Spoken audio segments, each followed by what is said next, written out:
Oh, you're up in here. Yeah. Okay. All right. Well, I think we can go ahead and get this underway. Good morning, everyone. I'm Patricia Smith. I'm with the Division of Marine Fisheries. And I just wanted to say a couple things before we got started here, just to let everyone know that we are very excited to be celebrating 200 years of fisheries management and conservation in North Carolina this year. And this presentation and a few others are a partnership between us and the Maritime Museum in doing this. I also wanted to let you know that in this celebration, we are going to be having a bicentennial jamboree on June 10th at our Morehead City campus in Morehead City. Just everyone is invited to come by, and there'll be some food trucks and a lot of activities and a lot of demonstrations you can learn about marine fisheries in North Carolina. But without further ado, David. All right. Well, hi. Thank you. And my name is David Bennett. I'm the curator of maritime history with the North Carolina Maritime Museum System. And so today I'm going to be talking about the history of shrimping in North Carolina. This history is pretty much going to go up to the mid 60s. I'm going to take you all from the beginnings of the fishery up to that point.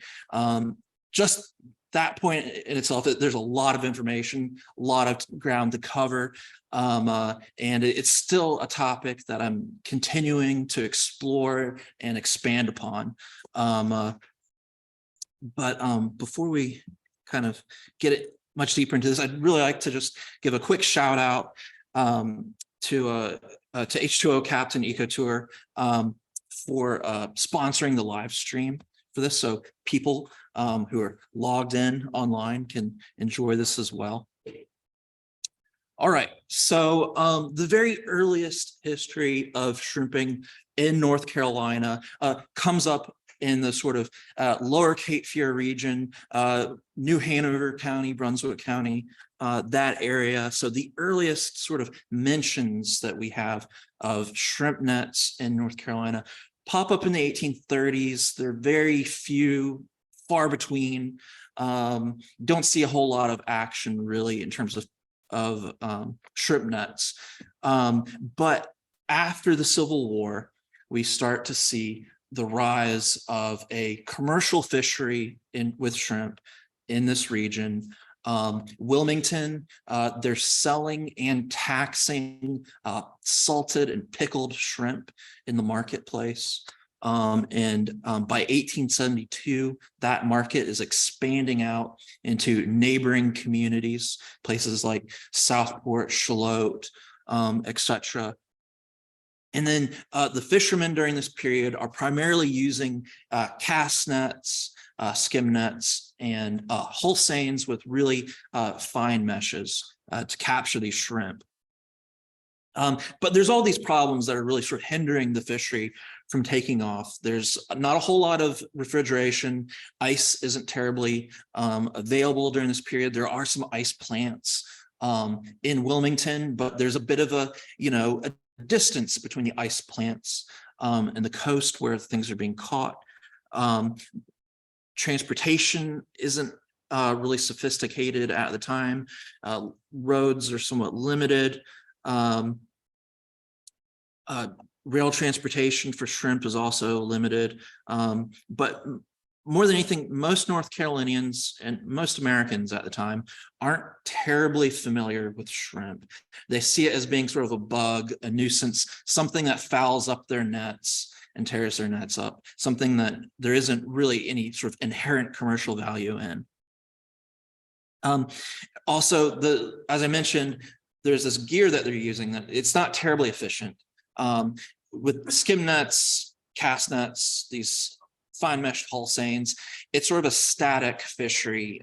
You have to be based around, creeks and the inlets. You can't move around. You can't chase after the shrimp very easily. You have to wait for the shrimp to sort of come to you and rely on the tides that they're going in and out to pull the shrimp towards you and into your nets. There's just not enough ocean-going motorized vessels at this time to go out and trawl for these fish yet, or these shrimp yet. And as I mentioned, this fishery is really kind of popping up. You've got the markets in Wilmington, Southport, Charlotte. A lot of the shrimp are being caught around the inlets, like Masonboro Inlet is where we really see a lot of the historical documentation on the early shrimp fishery. They have these fine meshed hull seines that are being used at Masonboro Inlet. Seines that aren't dissimilar from what you might catch mullet in, but just really fine mesh that can snag up shrimp. Then in the early 1900s, things are changing. You have small gasoline motors that are being introduced to watercraft. So now people can start pursuing fish and trawling for fish. 1911, Southport's connected by railway. So transportation's becoming enhanced for that region. And then in 1914, the biggest, most important development probably in the history of the shrimp fishery in North Carolina is in 1914, the otter trawl comes to North Carolina. And so what is this net? It's a trawl net. It's this bag-like cone net that's towed underwater behind a boat, and you got these wooden boards called otter boards that keep the net open while it's being towed underwater. It was initially developed in Britain and brought to the United States by the Bay State Fishery Company in 1905, which is based out of Massachusetts. And from there, from Massachusetts, the otter trawl kind of spread throughout the Northeast and made its way slowly down the coast, and it was brought to Southport by these sort of transient fishermen, these Scandinavian immigrants who are traveling down the coast. And so you're able to trace these nets back to Samuel Thompson, who was a Norwegian immigrant who moved to New Jersey around the turn of the century and was involved in the New Jersey pound net fishery. And his father-in-law is Otto Benson, who's a Swedish immigrant who also immigrated around the same time. And they moved their families down to Southport in the early 1900s, kind of a little bit before the World War I timeframe. And initially, so between 1910 and 1914 is when they wind up in Southport.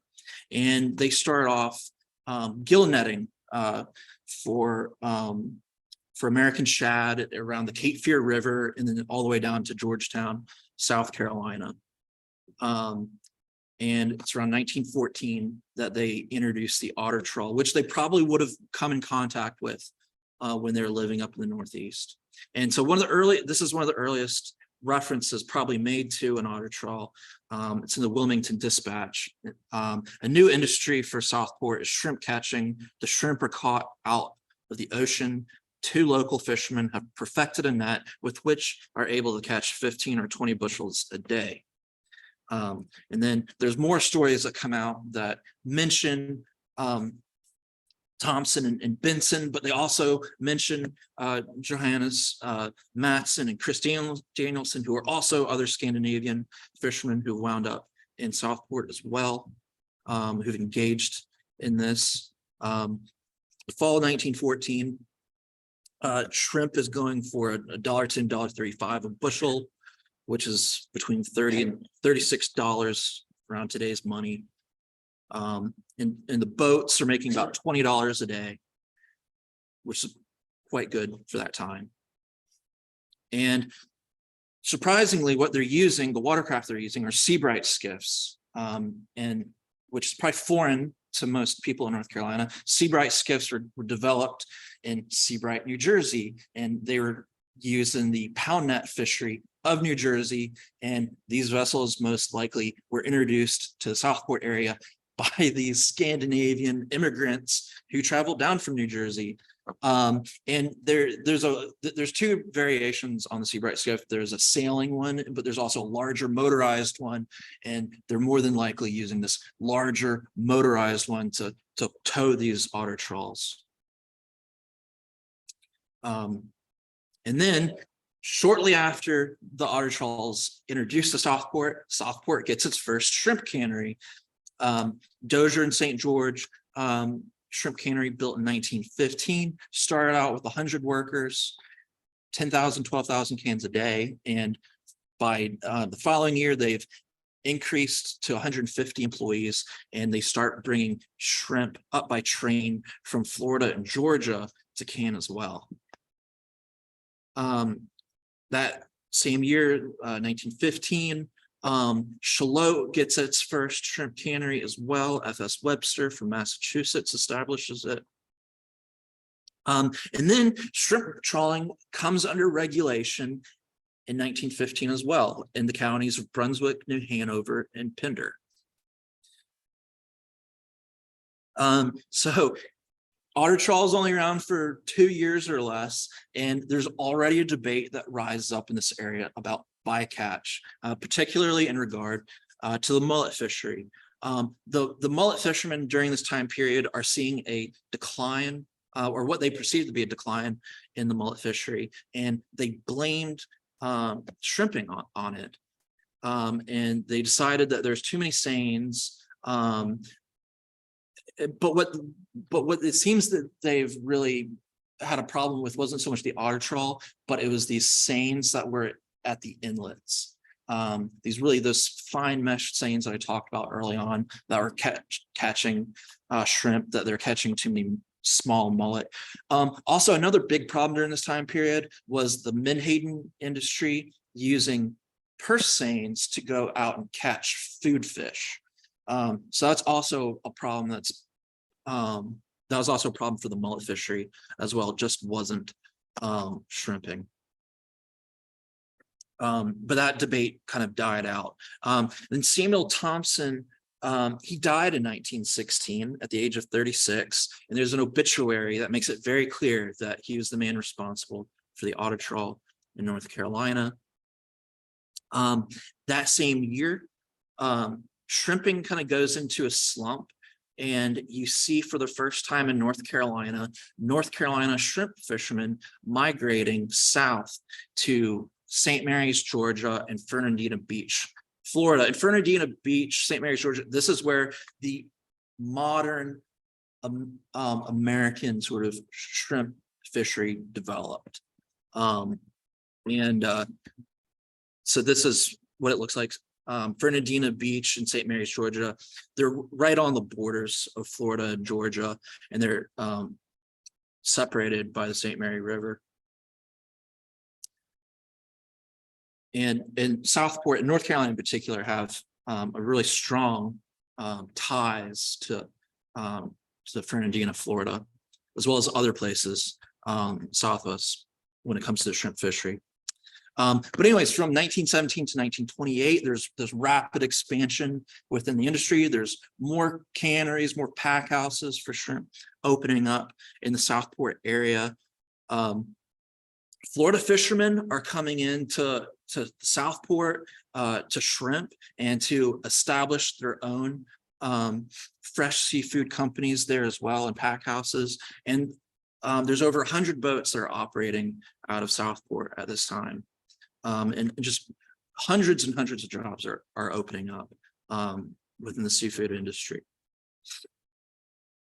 A big development during this time period, World War I, really promoted the seafood industry because the federal government wanted things like red meat and poultry to be shipped overseas to feed the troops, and they wanted Americans to find alternative sources of protein, namely fish, which was abundant. And so there's all these campaigns, propaganda campaigns to really push fish. And so Americans are becoming more and more acquainted with the seafoods out there. And there, I like this little ad right here. It says, Mr. Hoover says, eat fish and oysters. I have them. I have shrimp too, but Mr. Hoover didn't know that. He's a bright young man, and I like him and think the people should take his advice. And so just basically eat more shrimp and fish and oysters. Hoover at the time was in charge of the Food Administration. One of these sort of Florida families from Fernandina Beach to come up are the Fodell brothers, this Italian immigrant family. There's a lot of immigrants that are really important in the American shrimp fishery. The ones down in Florida, Italians, Greeks, Scandinavians, really instrumental in developing that fishery, as well as shrimp boat designs. But they came to Southport in 1922 and established a company there. 3,000 square foot facility, 20 boats operating out of Southport. Then Southport, same year, gets an ice plant. Finally, they're not having to ship ice down from Wilmington anymore. And then the end of the 20s, stock market crashes, and we go into the Great Depression, which has a huge impact on the seafood industry because the demand and value of seafood just plummets. And the market becomes glutted with shrimp because fishermen are continuing to go out and catch shrimp, but not enough is being bought. And so it's just a surplus that is being built up on the market, which continues to push down the prices. And so the price of shrimp during the sort of darkest years of the Great Depression goes from 3 to 4 cents per pound, which would be about 50, 60 cents today. Something that a significant development that takes place during this time period is a cooperative called the North Carolina Fisheries Incorporated, which was, you had federal grant money, which what became the Division of Marine Fisheries was very instrumental in setting up this co-op. So you had the Department of Conservation and Development went to the federal government, went to Congress, requested federal grant money to set up a fishermen's co-op. And then that federal grant money was funneled through the state to set up a sort of public-private entity. And they had facilities in Morehead City, Southport, Belhaven, Manio. One of the big things they really wanted to do was have cold storage. So when the market became glutted, you could flash freeze things like shrimp and set it aside and wait for the prices to go back up before putting the seafood out on the market. And also to develop more markets for seafood within North Carolina's interior. That didn't really work out because North Carolinians within the interior were really kind of slow to become acquainted with things like crabs and shrimp. A lot of it was being pushed north. And this co-op ultimately had to push a lot of their products north. And really the only facility that was truly successful was the one in Morehead City, where it was headquartered, and they had the largest cold storage facility. That in Southport was sort of open intermittently. Belhaven and Manio shut down pretty early on. In the 1930s, Carteret County became a huge player in the shrimp fishery. So Core Sound around Cape Lookout area, that's where a lot of shrimping was taking place. And then it sort of spread into the Pamlico Sound from there. And then Carteret County fish dealers started opening up their own seafood houses in Southport, and Carteret County fishermen were also migrating to Southport as well.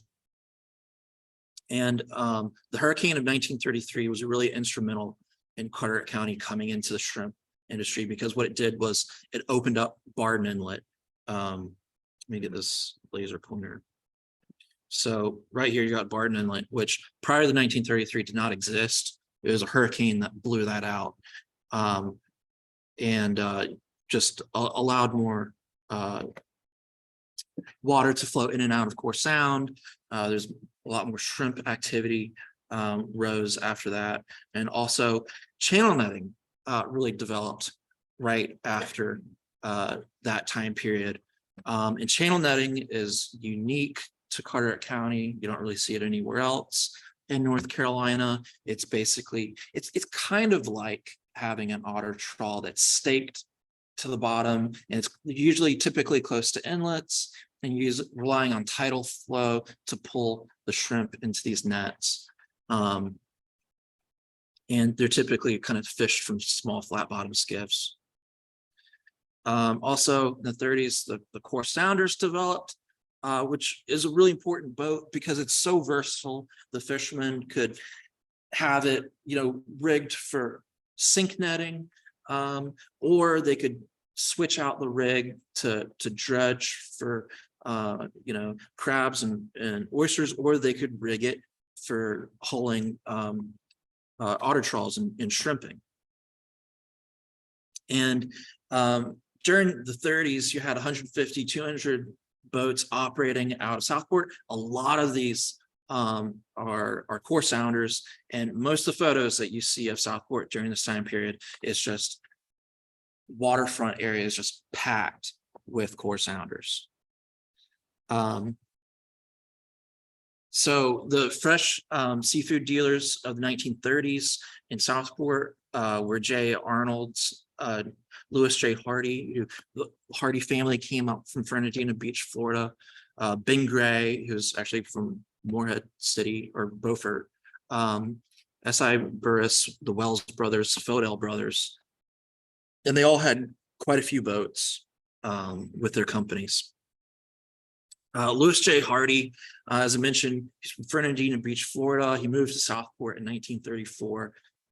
He had several different companies. Colonial Shrimp Company was one of them.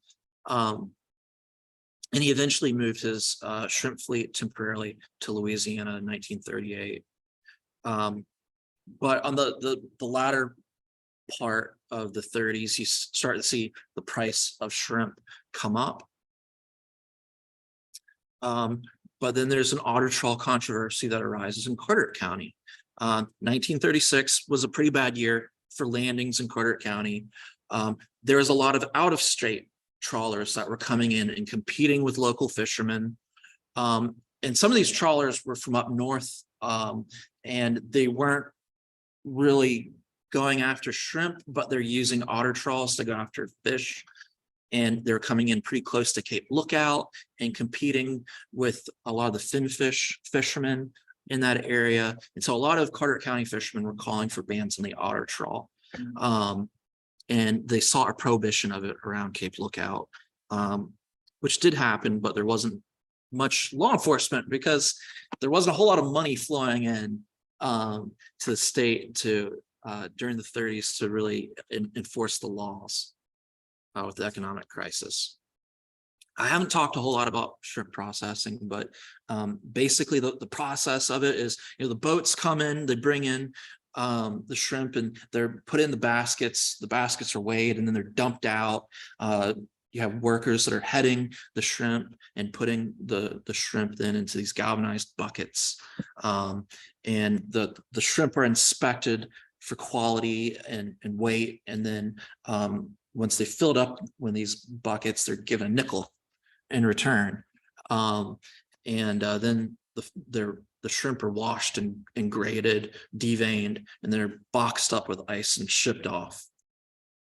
And so here's basically, you've got men here in these photos with these baskets full of shrimp, moving them off the shrimp trawlers and then the baskets, the shrimp poured out.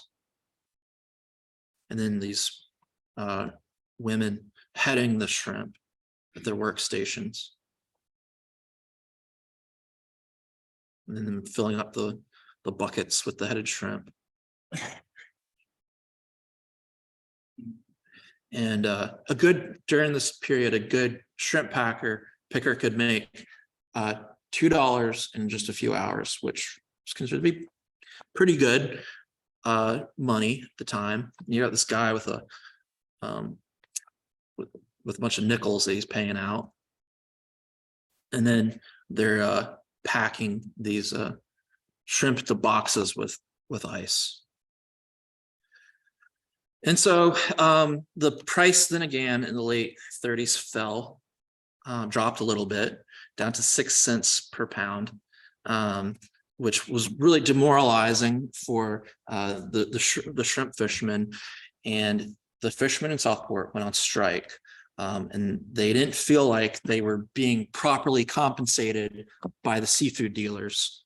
The fishermen wanted $1.50 a bushel. They're only getting paid a buck. Fish dealers said that they couldn't meet them. They couldn't do $1.50. And that's when the fishermen went on strike. And you had Reverend H. Marshall mediated the dispute. And they got to a compromise of $1.25 a bushel, which ended the strike. And there's actually a lot of strikes that take place within the shrimp and menhaden industry, within Brunswick County. This is the only strike that resulted in positive results for the fishermen. All the other strikes that came after this, the seafood dealers or the menhaden plant owners were able to break and sort of come out on top. So in 1939, there's another otter trawl controversy. There's a theme, all these controversies around shrimping. So they wanted to ban shrimping within 3 miles of any inlet in Brunswick County.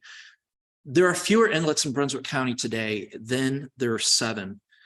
They also were limiting the mesh sizes to be an inch. The tendency at the time was that the mesh would, when it got wet, would shrink by 1/8 of an inch. So you really had to have like a 1 1/8 inch mesh. And so this is what I mean. You have these 7 inlets here in Brunswick County, and you can't be within 3 miles of them. So that really pushes the fishermen farther offshore and farther away out of Brunswick County. And during this time period, with difficulties within North Carolina, within the shrimp industry, and also there's more shrimp grounds that were found in the Gulf. A lot of the shrimp fishermen in North Carolina temporarily moved to Florida and to Louisiana. Notably, Morgan City, Louisiana becomes this huge hub for the shrimp industry in the Gulf, and a lot of North Carolinians wind up there. And if you actually look at the newspapers from the 1930s for like Morgan City, Louisiana, they list all the shrimp boats that are docked there and where they're from. And a lot of them are from Southport, North Carolina. And there's a lot of names, local sort of Brunswick County names like Dozier that are like popping up in relation to these boats. So here's you got Fernandina Beach, where a lot of North Carolinians are going to, in Morgan City, Louisiana. So 1940, 1941, the industry finally is recovered. The United States is coming out of the Great Depression. Prices are shooting back up with shrimp. The shrimp are also plentiful. There's plenty of shrimp that go around. And the fishermen and pickers are finding plenty of employment, and things are going great. And then you've got the attack on Pearl Harbor, and the United States enters World War II, which again has this really significant impact on the shrimp industry in North Carolina. So there's all kinds of impacts on it. Notably, one is that the federal government steps in and they put a price ceiling on shrimp, and which causes the price to be depressed. So people aren't able to make a whole lot of money off of shrimp. Then there's a labor shortage on top of that, where the fishermen's which pushed the fishermen's wages up, as well as the pickers' wages went up because there just wasn't enough people. A lot of people, are going off to go fight in the war, or they're going to Wilmington to go work in the shipyard to build Liberty ships. And then all these sort of raw materials, things like the price of wood to build boxes with, that's going up. Price of fuel is going up. The ability to source replacement parts for engines is just becoming more and more difficult. And it's basically causing the fishery to go on a bit of a hiatus during World War II. And then on top of that, there's a child labor dispute that takes place within the shrimp industry in North Carolina. Something that we don't think of, but children were quite prevalent in these fish houses heading shrimp. And from some of the accounts that I read, the kids didn't seem to have a problem with it because they got to have money to go buy candy and go to the movie theater and buy toys. And some of the kids who are coming from rather poor families, they're buying things like shoes and clothing for themselves. But the federal government didn't like the idea of child labor or child labor being abused. And so they banned children from working in these fish houses. Unfortunately, with everyone out fighting in the war, the fish dealers are bringing children to replace these adults. And the federal government, of course, is getting involved, and people are being fined. And so basically the shrimp dealers in Southport petitioned the federal government to sort of temporarily amend the rules on child labor. And so the federal government agrees, and they allow teenagers basically to work 6 out of 7 days a week. But they have to make sure that they have limited hours on school days. So, they can work in the morning before school and after school, but they really don't need to be working a whole lot during regular school hours. And so, but after World War II is over, so you've had this period where everyone's been away dealing with the war and prices have been suppressed. Everyone comes back from the war and there's tons of shrimp available in North Carolina, and prices are rebounding very quickly from the war. And we have record shrimp landings. The largest shrimp landings in the history of North Carolina take place between 1945 and 1955. And we haven't ever seen landings like that ever again. Also, you have larger trawlers that are coming into play. Marine diesel engines are become readily available after World War II. The market is expanding because more and more people were becoming acquainted with seafood over the course of World War II. The federal government wasn't rationing seafood like they were red meat and poultry. And so here's a graph that shows the landings in North Carolina. There are some gaps. The North Carolina wasn't always consistent in terms of recording landings within the state, but they pretty much got better during the 30s. And then you have the Florida style trawlers. These large trawlers become more prevalent. I think they started probably coming into play in the 30s in North Carolina, because you had all these shrimp, all these shrimpers that were going down to Florida and to Louisiana, and they're having boats built down there, and they're buying these sort of style boats down there, and they're bringing them up to North Carolina when they're coming back. The Pamlico shipyard built like the first one of these in Washington. It wasn't intended for North Carolina, it was intended for the Gulf, but it's probably the first one that I found built in North Carolina. For Brunswick County, you have this interesting instance where you've got this Lewis Spalding, this African-American boat builder, is brought up from Fernandina Beach, Florida by Lewis Hardy. And Spalding had learned the boat building trade from a Greek boat builder, Clonaris, Clonaris originally had a boatyard in Fernandina Beach. He later moved it to Morgan City, Louisiana. Hardy hired Spalding in 1947 to build him a fleet of shrimp trawlers in Southport, and he taught some of the local African Americans how to build these trawlers in the area. And so this is an ad from the Morgan City shipyard that belonged to Clonaris. And then this is the boat shed where they're building. This is Hardy's boat shed where they're building his fleet. And these African Americans building a shrimp boat. And then you've got Crady Arnold, who's this famous legless shrimper and boat builder out of Southport. He operated his own trawlers, and he also had a sport fishing business on the side, and he built trawlers, and some of them got to be pretty large. Some of them exceeded 60 feet in length. And there's numerous other boat builders, and also there's a ton of boat building that was taking place in sort of Holden Beach, Lockwood Folly area in Brunswick County.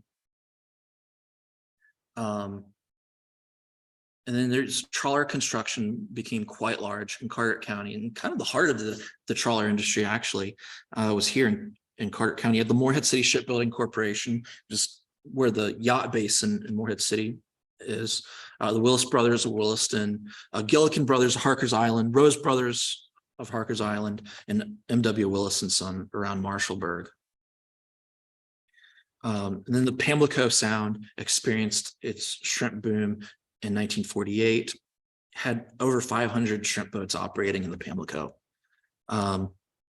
Boats all coming all the way from Florida were coming up. The prices were great, and just the economic impact on these small Pamlico Sound communities like Englehart was quite significant.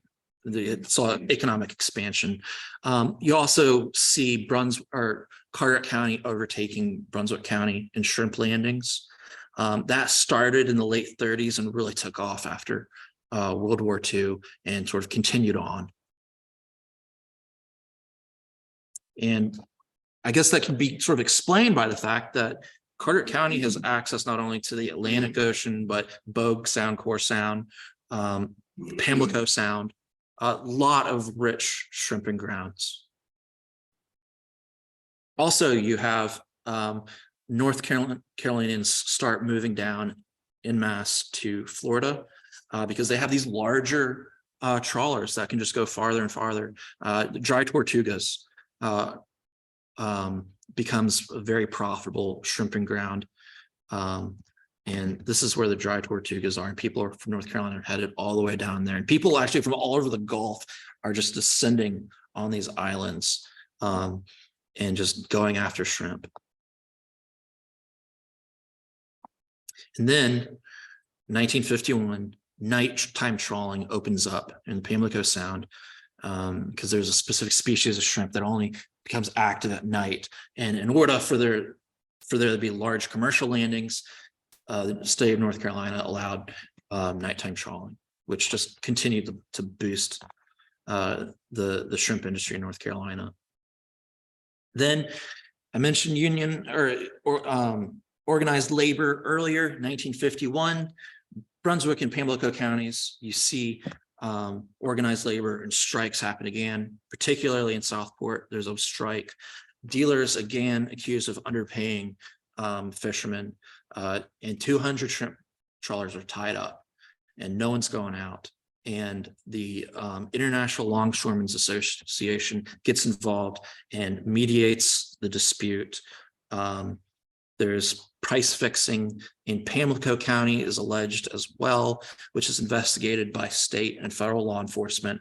And the local fishermen are looking at unionizing as well. There's also attempts to unionize in Carteret County. Those were very short-lived. And I'm actually sort of exploring that right now, those activities. Hurricane Hazel in 1954 has a huge impact on the shrimp fishery in the Brunswick County. As you can see, there's trawlers in people's backyards. The winds in the ocean just picked up these boats and dropped them in the middle of the streets and people's yards. Brunswick County, or out towards like Holden Beach, trawlers were pushed out into swamps, and people were using dynamite to create canals to get their boats out of these swamps. You had the American Red Cross was providing dynamite to shrimp fishermen to dig canals. But this is, Southport underwater. And a lot of most of the pack houses were destroyed, and some of them were never rebuilt and some of them never reopened. And then on top of that, you have a sort of in 1956 and 1961, really kind of a bust in the shrimp industry of North Carolina. You got the landings just plummet. And on top of that, the value of shrimp plummets in North Carolina as well. Usually when, there's less shrimp, the price goes up, not the case here. So what happened? You had adverse weather, you had really cold weather, usually cold weather that killed off a lot of juvenile shrimp. You had a heavy freeze, the winter of 1957 and 58, heavy rains as well. You had increased shrimping regulations within North Carolina that placed limitations on nighttime trawling. And they stopped trawling on Saturdays and Sundays because of these decreases in landings.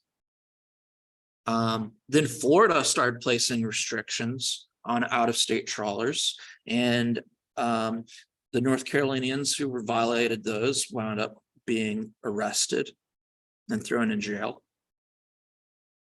And then South Carolina placed restrictions as well. A lot of theirs were related to taxation. You had a lot of North Carolinians who were taking shrimp out of South Carolina waters and were not paying taxes on them. And South Carolina decided to fix that problem and demand taxes and affix tax penalties as well. So that discouraged people from shrimping in South Carolina waters. And then you had the rise of imports, were pushing down prices.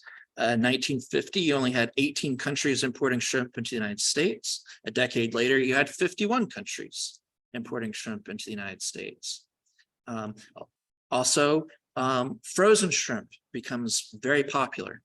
And you have these large stocks of frozen shrimp on the market. During this time period, you see the expansion of grocery stores. And grocery stores had a preference for frozen shrimp because, fresh shrimp can only sit out for so long before you have to throw it away. Frozen shrimp, you can stick that in the frozen section for weeks without having to worry about that. And actually, for a while, frozen shrimp was fetching more money than fresh shrimp was. Sort of ironic, isn't it? But that was something that was sort of being pushed by the grocery store chains. And North Carolina was primarily in the game of pushing fresh shrimp. And so you see, because of all these things going on, you see the price of fresh shrimp from North Carolina decreasing by 30%. So you have a quantity of shrimp being imported in the United States from 1945 to 1960, seeing a really sort of steady increase. And then US landings versus imports. And towards the end of the 50s and 60s, they're coming pretty close to one another. Also, because of these decreased landings and decreased value of shrimp, this caused a real problem within the shrimp industry because people, you had this huge fad with bigger, more efficient trawlers, which were a lot more expensive. People were having to take out loans to finance these. And all of a sudden, the industry is not profitable enough, and people aren't able to make enough payments on their shrimp trawlers, and they're going into default and delinquency and deferment, and the banks are taking back people's boats. Things are getting so bad that the banks quit financing shrimp boats, and the federal government has to come in and start setting up loan programs for shrimp fishermen so they can actually get these boats. And then you've got Representative Alton Lennon of North Carolina, he's U.S. Congress. He puts forth legislation to place import quotas on shrimp and to increase taxes on shrimp that exceed a certain quota. That doesn't work, primarily due to U.S. foreign policy at the time and demand. U.S. demand exceeded what the US shrimp industry could land. Also, World War II had destroyed so many commercial fishing fleets abroad, and the US government was involved in rebuilding these foreign fishing fleets, and these foreign fishing fleets were dependent on US consumers. And also they had strong lobbies as well that were able to lobby the federal government not to impose these tariffs and quotas. There's also concerns about territorial disputes with shrimping in Mexican waters. So North Carolinians, as well as the shrimpers of the Gulf, aren't just going in US territorial waters, they're going into Mexican territorial waters as well to catch shrimp. And the United States wanted to continue those amicable relationships in terms of fishing, and they didn't want to stir the pot with the government of Mexico. So it's really complicated. Things within the industry are so much more complicated than what we might initially think. Also, a big problem was an increase in the minimum wage. It went up to $1 per hour, which doesn't sound like a lot to us, but throughout the 60s, the minimum wage continued to go up, which increased labor costs by 50%. So you think about the people who are heading shrimp, they're used to being paid based off of quotas. Well, now the federal government's coming in saying, well, we also want you to pay a minimum wage on top of that. And then you also have controversies of sport fishing and shrimping also arise. There's concerns about bycatch. There's the sport fishermen are pushing for trawling bans within the Pamlico Sound and within 3 miles of inlets and shore. State was decided to really invest in scientific studies to sort of explore these concerns at the time and kind of sort of put off clamping down on the industry until they had some real conclusive studies. And this is actually when what we call the Division of Marine Fisheries today in the 60s really has this department that rises up to focus on in doing scientific studies into the fisheries to really sort of measure impact and also develop better gear. That's something that develops in the 60s. There's also discussion in the 60s of moving the headquarters for the Division of Marine Fisheries from Morehead City to Raleigh.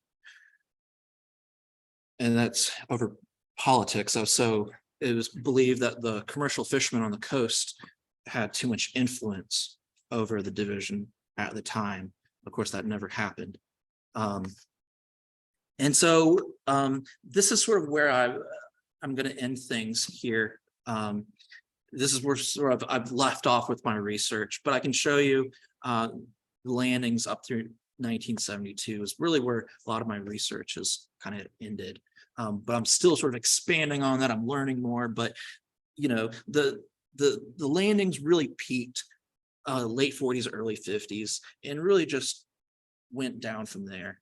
And it's a really complicated story. And as you move forward in time, it just gets more and more complicated. But I hope you all have learned something about sort of the origins and development of the industry in North Carolina. So do y'all have any questions? Yes, sir. Especially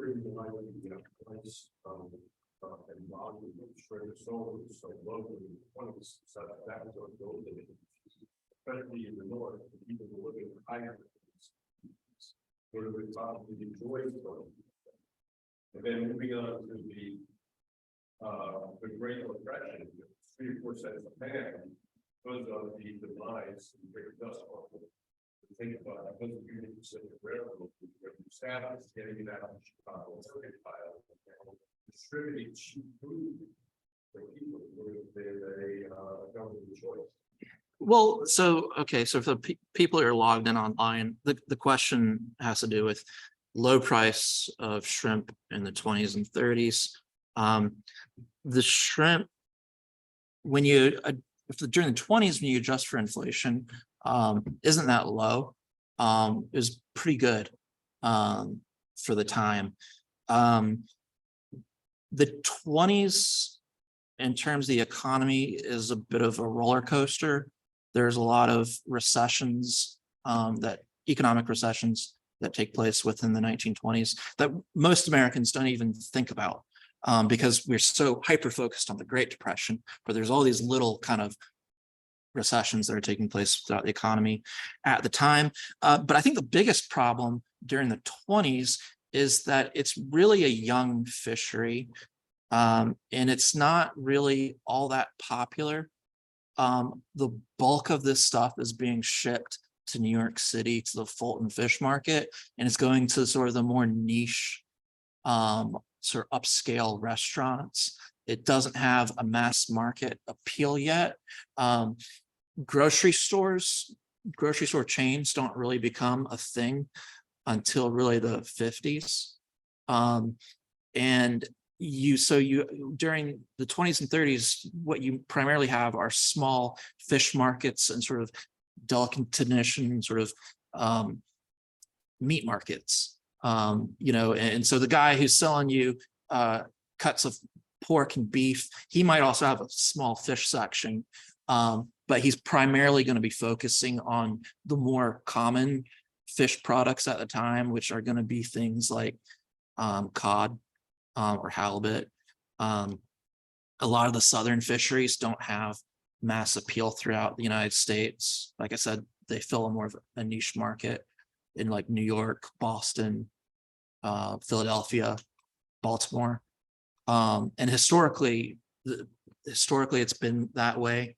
And it's still kind of that way for the most part.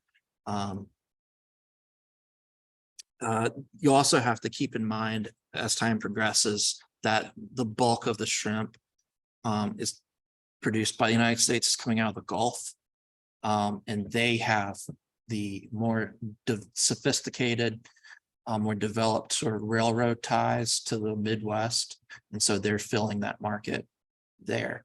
And then I know this is getting away from your question of the 20s and 30s, but going on from then, moving on, you talk about like 50s and 60s.